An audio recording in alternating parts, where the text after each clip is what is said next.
Dans la marche de la foi, il y a une question qu'on ne se pose pas. On ne se pose pas la question de comment.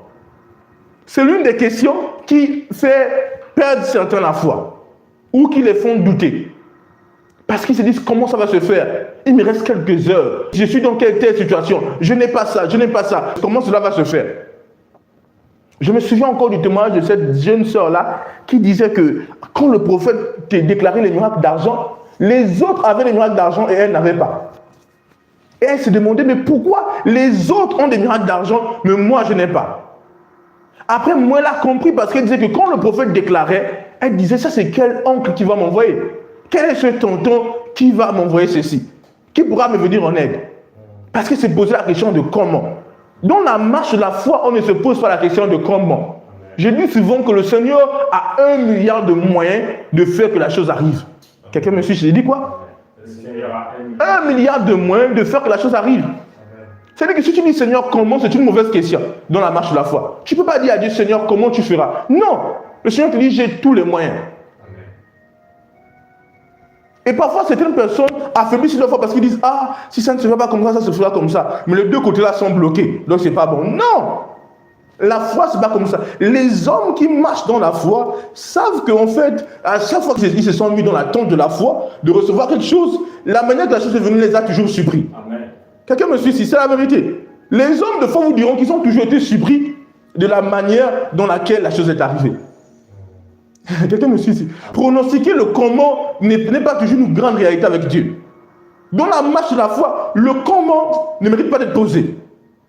La seule chose que tu dois te dire dans la marche de la foi, dans le combat de la foi, tu dois te dire que j'aurai, peu importe alpha et peu importe comment ça vient, je sais que j'aurai cela. Quelqu'un me suit ici? Dis gloire à Dieu si tu comprends ce message. Gloire à Dieu. Alléluia. Amen. Dis peu importe alpha, j'aurai ce que je dois avoir. Peu importe alpha, j'aurai ce que je dois avoir. Alléluia. Dis gloire à Dieu. Gloire à Dieu. Amen. Amen. Ça, vous devez comprendre ça. Vous devez absolument le comprendre. Et c'est ce qui fait appel à la persévérance. Et vous devez comprendre que dans la marche de la foi, le trop tard n'existe pas. Vous voyez ce que je suis en train de dire? Souvenez-vous de Jésus. On dit Lazare est mort. C'est sûr, on dit Lazare est mort, mais ça ne fait pas quelques instants. Ça ne fait pas quelques heures. Il dit ça, Lazare est mort, ça fait déjà plus de 4 jours. Son corps sent déjà. Je sais, c'est pas dit, oh, le corps de Lazare sent déjà. Il ne connaît pas ça. Parce que Dieu et la marche sur la foi ne connaissent pas le trop tard, ne connaissent pas le comment. Et ce sont des questions que certaines personnes se posent qui les fait passer à côté de la réalité de continuer à croire. Au début, ils peuvent croire. Mais à un certain niveau, ils disent, ah, c'est plus possible. Comment ça c'est possible? Comment ça va se passer? Comment? Ah, c'est trop tard. Non, ce sont les deux questions qu'il ne faut jamais avoir ça dans votre esprit. Ou même des réalités que vous devez mettre loin de vous lorsque vous marchez sur la foi. Vous n'avez pas posé comment ça va se faire. Vous ne devez pas regarder au temps. Vous ne devez pas connaître le ah, c'est trop tard. Certains ont détruit leur marche sur la foi ou ont douté parce qu'ils ont dit Seigneur, c'est trop tard. Vous comprenez ce que je suis en train de dire ici? Quelqu'un dit non, c'est trop tard, c'est plus possible. Pourquoi c'est plus possible? Ah, regarde l'heure. Et qu'il se dit Seigneur, ah, ça n'a pas marché. Vous voyez un peu ce que je suis en train de dire? Et là, qu'est-ce qui se passe? Si il n'avait pas enfanté la chose comme il se devait, ça sera vraiment trop tard. Or, ce n'est pas trop tard, mais c'est eux qui vont arrêter de le faire. Ce que plusieurs d'entre vous, vous ne savez pas, ce que dans la marche de la foi, c'est nous qui créons la chose. Ce n'est pas Dieu qui crée. Comme je suis en train de dire, dans la marche de la foi, ce n'est pas Dieu qui fait, c'est nous qui œuvrons.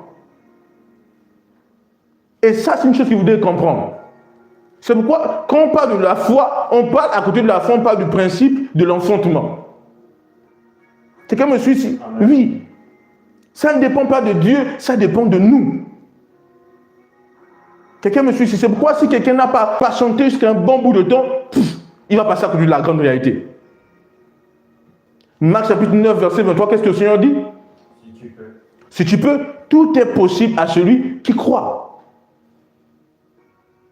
Vous voyez que le Seigneur n'a pas dit que tout, ça dépend de lui. Il dit si tu peux. Il dit ose croire, tout est possible à toi. Il dit ose croire. Vous devez ajouter de la persévérance à votre foi. Vous devez ajouter de la persévérance dans le combat de la foi. Vous regardez les choses ne sont pas comme vous voulez, ne sont pas conformes à ce que vous voyez dans votre esprit, ne sont pas conformes à ce que la parole de Dieu dit à propos de vous. Restez ferme et dites-vous que ça va changer. Restez sur la position de foi et dites-vous que ça va changer. Ne cédez pas trop tôt. Abraham n'a pas cédé. J'ai dit quoi? Abraham n'a pas cédé. Abraham ne s'est pas dit, c'est trop tard, c'est trop tard. Non, Abraham a dit quoi? Il dit, Dieu a dit, il en sera ainsi. Amen. Abraham voyait des enfants. Souvenez-vous qu'il s'appelait avant Abraham, Dieu l'a changé en nom en Abraham. Amen. Donc lui, il était déjà père d'une multitude. Quelqu'un me suit, il était père d'une multitude. Ajoutez à votre foi la persévérance. Amen. C'est l'une des choses que les gens fuient dans la marche avec Dieu. Vous comprenez? Beaucoup vivent une vie religieuse avec Dieu. Peu sont ceux qui vivent une vie de foi. Parce que la vie de foi appelle à quoi? À la persévérance dans la marche de la foi. Alléluia. Aucun être qui marche avec Dieu, aucun enfant de Dieu qui marche sur la foi peut connaître la marche de la foi sans la persévérance. Je suis clair ici? Amen. Alléluia. Donc, sois persévérant. Au-delà des épreuves, au-delà de ce que tu vois, amen, reste dans la persévérance. J'ai dit quoi? Reste dans la persévérance. Ne cède pas. Ne cède pas avant le temps.